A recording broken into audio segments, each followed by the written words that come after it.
My dear friends, it is a strange thing, is it not, that in a world filled with prescriptions, diagnoses, and laboratory results, the most potent healing words may come not from the voice of science, but from the pen of an ancient shepherd. And yet here we are, told, in our so-called enlightenment, to chase every cure, but overlook the one that begins with the soul. Let me invite you to open an old page, browned with time but burning with light, Psalm 103. Bless the Lord, O my soul, and all that is within me. Bless his holy name. A strange command to speak to one's own soul, but perhaps the soul, like a child or a stubborn mule, must sometimes be spoken to, and the psalmist does just that. He preaches to himself a gospel that modernity has forgotten. Forget not all his benefits, he says. Ah, but we do forget, don't we? We remember every insult, every failure, every diagnosis scribbled on a chart, but his benefits, those are lost like coins in a couch. Yet they are many. He forgives, he heals, he redeems, he crowns. That's not metaphor. That's medicine. Doctors are a gift. Let's not pretend otherwise. They stitch, they prescribe, they intervene, but they treat bodies. What of the soul which bleeds unseen? Psalm 103 introduces us to a physician who knows us, not merely our pulse, but our purpose. He heals diseases, yes, but also the disease of the heart. Who satisfies your desires with good things, so that your youth is renewed like the eagles?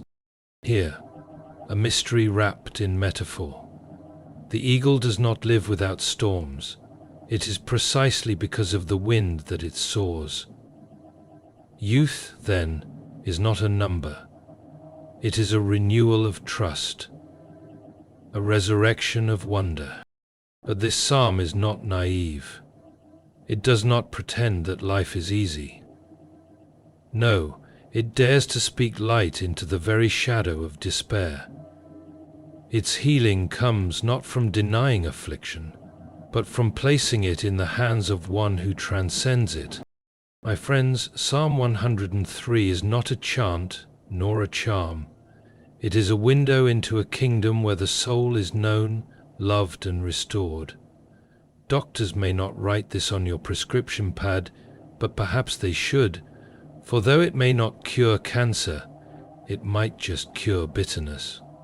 Though it may not reverse time, it can restore joy. Let us then not forget. Let us remember the benefits, not as myth, but as medicine. And let our souls, stubborn though they are, bless the Lord. Thank you. Would you like a shorter version or a visual format for a presentation as well?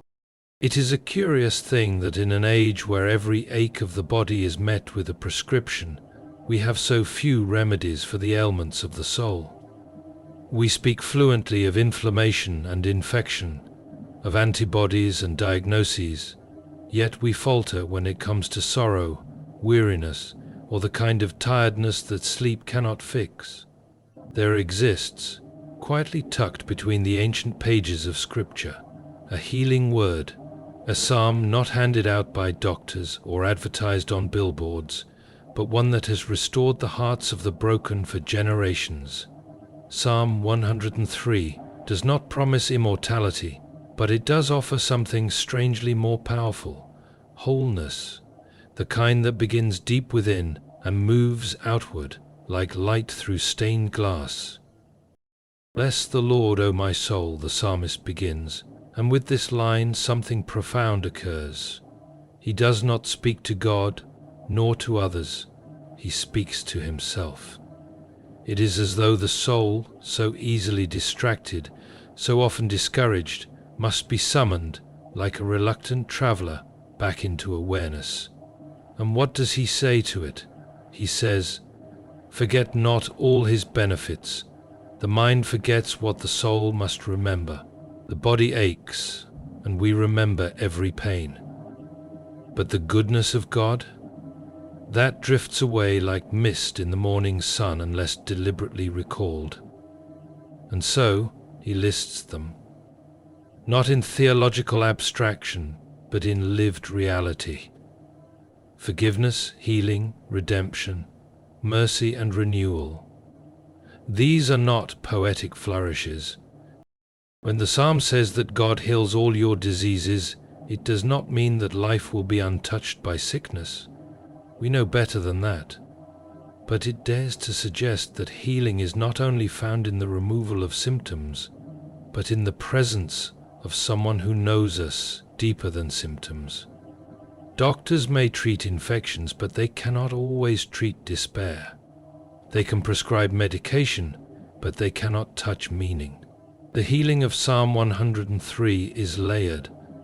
It is forgiveness that softens the clenched soul, mercy that releases the burden of shame, and grace that brings clarity to confusion. This is the healing that goes beyond skin and sinew, entering the terrain of the heart. Then comes that curious promise that he satisfies your desires with good things so that your youth is renewed like the eagles. What does it mean to have youth renewed? Surely it is not about vanity or cosmetics. No, the renewal of youth here is the renewal of strength, of perspective, of rising again after falling. The eagle, after all, does not escape the storm, it rides upon it. This psalm invites us not to escape suffering, but to be renewed in it, through it, and even because of it. That is a deeper miracle than mere escape.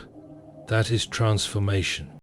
And what of the voice itself, the tone of this psalm? It is not anxious, nor is it demanding. It is rooted in awe. The soul that remembers God's goodness becomes a soul that cannot help but praise. And in praise something beautiful happens. The soul, so often twisted by worry and worn by the world, straightens its posture. It begins to breathe again. It begins to hope. In this, the psalm is less a command and more a lifeline, less a rule and more a rescue. You won't find Psalm 103 printed on the walls of clinics, though perhaps you should, for though it does not cure every disease of the body, it offers a healing far rarer, the mending of the soul.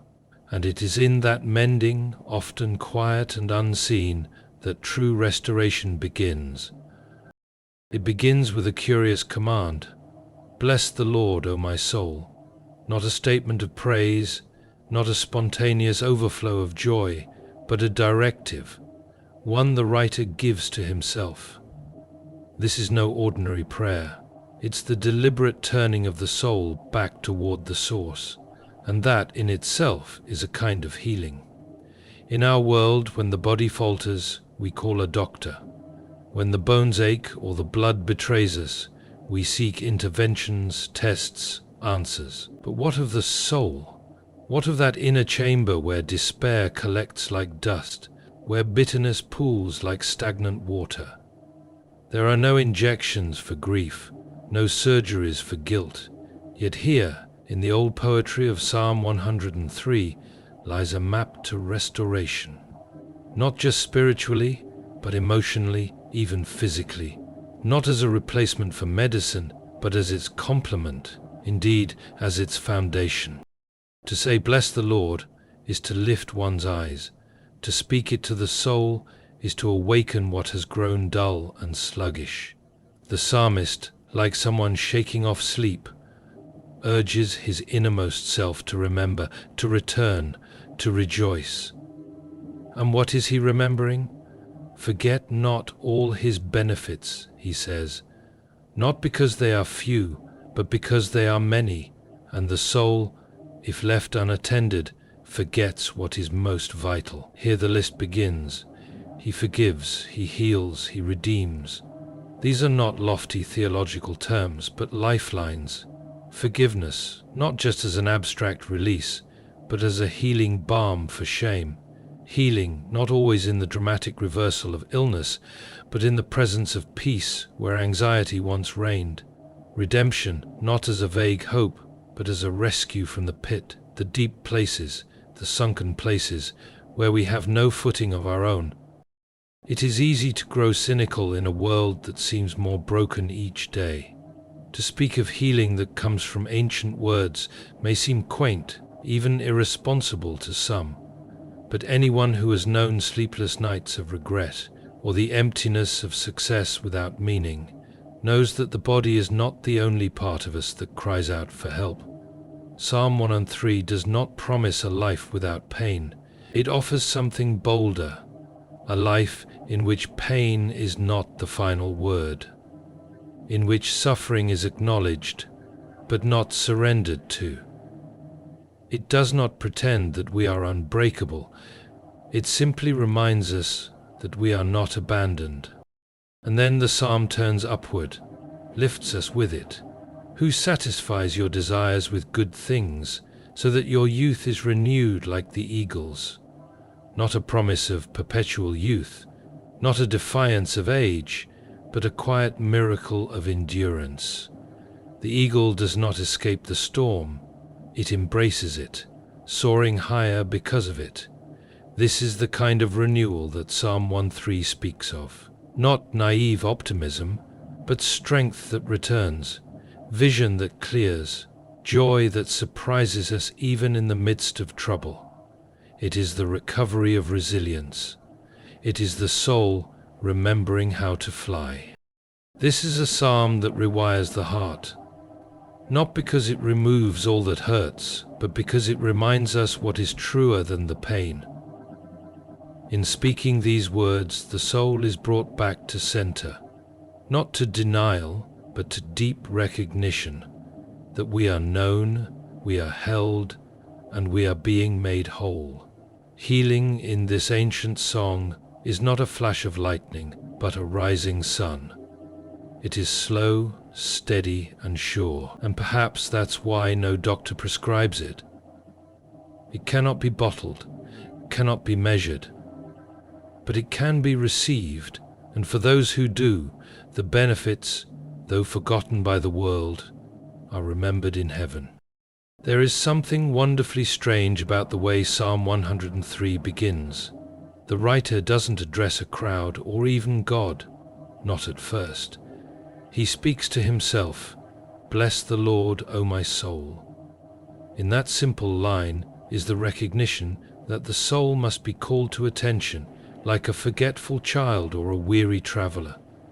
The soul does not naturally sing.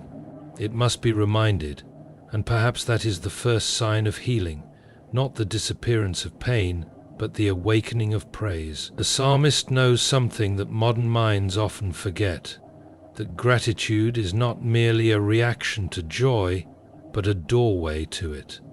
He commands his soul to bless the Lord, not because everything is perfect, but because God is. In doing so, he begins a restoration, not of circumstances, but of the self. What follows is not a list of doctrines, but a cascade of benefits. He forgives, he heals, he redeems. Each word touches a part of us that medicine cannot reach. Forgiveness is not found in pills, no prescription can remove guilt. But here the soul is reminded that forgiveness is not earned, it is given. And healing, it is not only the mending of skin or bone, but the quiet restoration of trust, of peace, of dignity. He redeems your life from the pit, the psalm says. And that word pit is not hyperbole. Many have known it. The silent depression, the deep grief, the numbing loneliness. To be redeemed from the pit is not to be pulled from inconvenience, but to be lifted from despair. There is no bandage for that in any pharmacy, but in this psalm there is hope. And then we come to something unexpected. Who crowns you with love and compassion? Crowns are for royalty, yet here they are offered to the broken. This is not the language of mere survival. It is the language of honor, of being known and chosen. The healing of Psalm 1 and 3 is not cold or clinical. It is deeply personal. It is not a transaction. It is an embrace. And that too heals. We are not only mended, we are crowned. And from that crown flows something the world cannot manufacture: satisfaction. Who satisfies your desires with good things? Not shallow desires, not fleeting pleasures, but the deep, aching longings of the soul, the desire to matter, the desire to be safe, the desire to be loved. These are not luxuries, they are necessities, and they are met not with mere distractions, but with good things, the kind of good that renews, that builds, that restores. The psalm says this satisfaction leads to a surprising result. Your youth is renewed like the eagle's. This is not a promise of wrinkle-free skin or endless energy. It is the quiet power of renewal. Like the eagle who does not fight the storm but rises above it, so the soul is lifted, not out of the world, but into a new way of being in it. This is a renewal that allows a person to love again, and that is no small miracle. This is not a denial of suffering. On the contrary, it is a deeper recognition of what sustains us through it. The strength of this psalm lies not in its poetry, but in its truth. It is a map drawn from the experience of someone who has seen both the pit and the crown, who knows what it is to be weighed down and what it means to rise. It offers no quick fixes, but it offers something far more lasting, a vision of healing that begins with the soul and overflows into life. In a world of scans and statistics, here is a word that speaks to the hidden places. It is not a cure in the modern sense. It is rather a restoration, a return to the deep knowledge that you are not forgotten, not abandoned, and never beyond repair. The opening words of Psalm 103 do not arrive like a thunderclap. They come as a whisper to the self. Bless the Lord, O my soul. It is not a chant recited to others, but a summons issued inward. This is not a casual moment, it is a deliberate act of self-addressing. In our world of noise and urgency, the soul often drifts, unanchored and inattentive. The psalmist knows this. He knows that to bless God is not a matter of feeling, but of choosing. The soul must be roused from its sleep, reminded of what is true. In doing so, the first movement of healing begins, not in the vanishing of affliction, but in the recollection of the one who reigns above it. It is not that pain disappears, but that praise reorients us. The psalmist draws his own soul back into alignment with the goodness and faithfulness of God. That, in itself, is a kind of restoration modern medicine cannot measure. As the psalm continues, it moves from invocation to remembrance. Forget not all his benefits. Forgetting is not just a lapse of memory, it is a loss of vision. We forget the grace that once amazed us, the mercy that once rescued us. The writer, understanding this tendency, names the benefits not in vague or ceremonial terms, but in language that reaches deeply. He forgives all your sins, heals all your diseases, redeems your life from the pit. These are not distant doctrines, they are lived realities. The healing here is layered and mysterious. It touches guilt, sickness, despair. It is not the simplistic healing of symptoms, but the holistic healing of the person. To be forgiven is to breathe again. To be healed is not always to be made instantly well, but to be made whole. And to be redeemed from the pit is to be pulled from the places where hope has dried up. There is a kind of medicine in being remembered, a kind of strength in being lifted. And then, almost unexpectedly, the language turns tender. Who crowns you with steadfast love and compassion? Crowns are reserved for royalty, yet here they are bestowed upon the broken.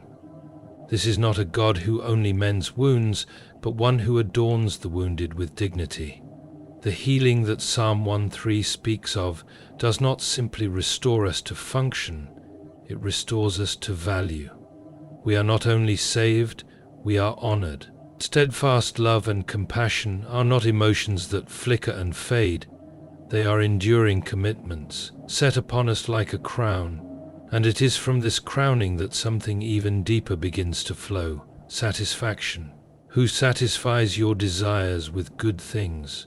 These are not the hollow promises of quick comfort. They are the good things that nourish the soul, the kind of satisfaction that stabilizes us, that quenches longing without inflating pride. In being satisfied by God, we are no longer tossed by the world's empty offerings. The culmination of all these benefits is described in a striking image: so that your youth is renewed like the eagles. This is not about looking young or denying age. It is about strength restored, vision lifted, breath returning to tired lungs.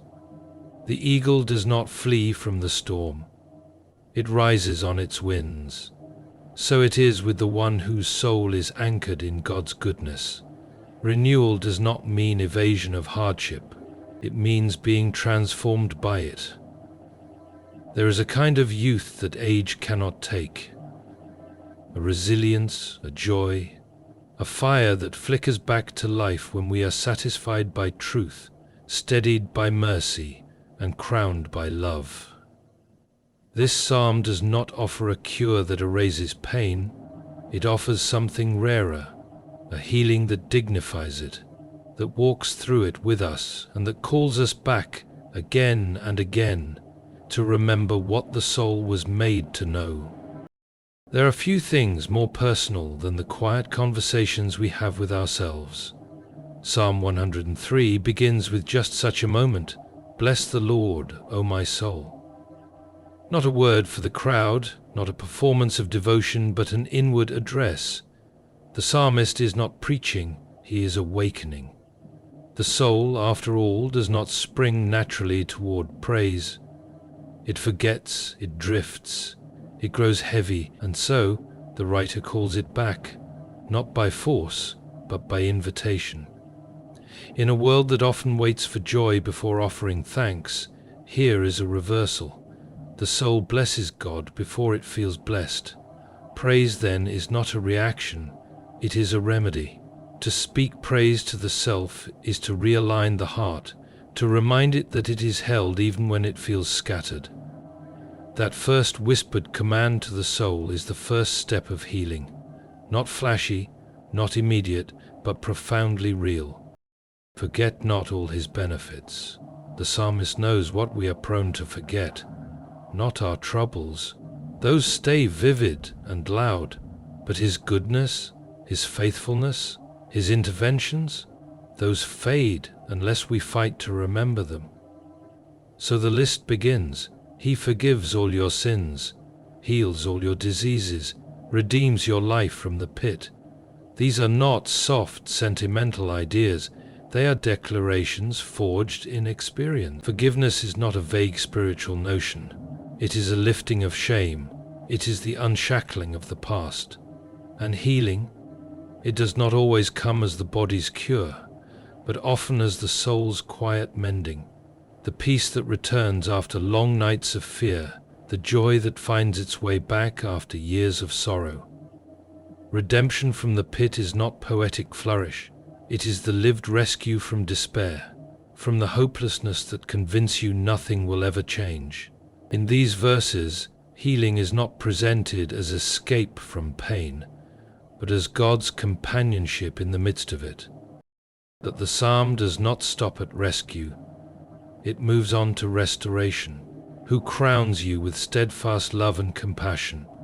This is no temporary relief, it is a coronation. Not content with saving us, God honors us. The language is rich and royal, yet deeply personal. To be crowned with love is to be surrounded by it, defined by it. Compassion, too, is not a passing feeling. It is the deep, consistent tenderness of a God who sees. To be healed in this way is not only to survive, but to be restored in dignity. We are not merely patched together, we are embraced, clothed, crowned. The world may not see this transformation, but the soul knows when it has been touched by mercy. Who satisfies your desires with good things. This too is healing. Our desires often run wild, toward things that sparkle and fade. But here is a satisfaction that reaches deeper. It is not indulgence, it is fulfillment. Not every desire is met, but the truest ones are answered. The longing to be known, to be loved, to be safe, to be at peace, these are the desires God satisfies. And when He does, the soul grows strong again. There is a kind of hunger that no amount of success can feed. But in the presence of the one who knows us fully, that hunger is met with nourishment that does not spoil. In this satisfaction there is steadiness. Gratitude rises. The restless heart finds rest. Finally, the psalm concludes this series of blessings with a vision. Your youth is renewed like the eagles.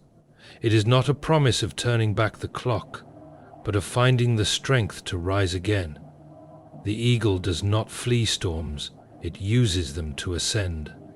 So it is with those who hope in God. They do not avoid the winds of hardship, they are lifted by them. Youth here is not about age, but resilience. It is the return of vitality, of clarity, of courage. This is not the healing of a wound that disappears, but of a heart that beats again with purpose. Psalm 1:3 does not erase suffering, it transforms it. It gives us a new way to live within it, not alone,